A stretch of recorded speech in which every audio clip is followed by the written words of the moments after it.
जुवावान आपूण कोण तो आमकां कळीत केलें. तो देवान धाडलेलो आनी देवान ताका पाठयलेलो हें करच्याक, ताची वाट तयार करच्याक.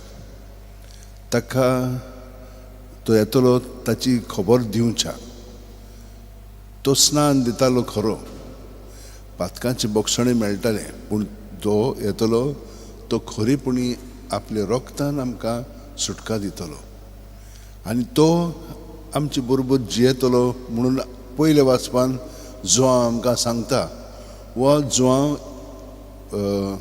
जुवांव बावतिस्त न्हय, पूण जुवांव जो ताचे सोबें रावतालो, तो ताका वळखतालो, तो ताचे बरोबर आसलोलो.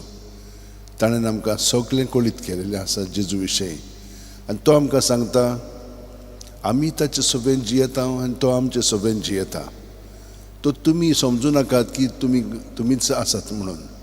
तो आमचे भितर आसा, हें सोत तुमी परगटात. तुमी तर हें सांगिना जाल्यार तुमी फटकिरी.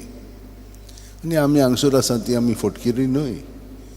आमी जेजूक मानता, जेजू आमच्या काळजांत आसा म्हणून ताका पयलो वयलो स्थान दिवन आमची चिंतनां उतरां कोन्यो ताचेसून उपजवतात.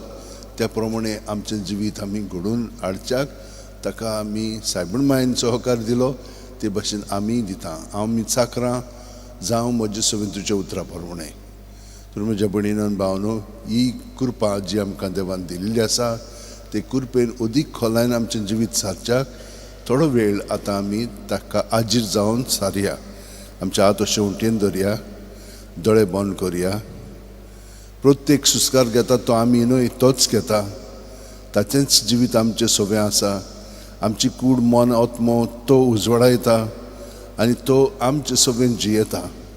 तर आमी ताका एकवटोन सायबण सांगलें ते प्रमाणे आमचो मनोभव जावं दी. हांव चाकोर, तूं म्हजे सोबें सगळें घडोवन हाड. जें म्हजें खेरीतपण तुजे सोबें आसा तें तूं अदीक आनी अदीक जिवंक म्हाका मदत कर. आमेन.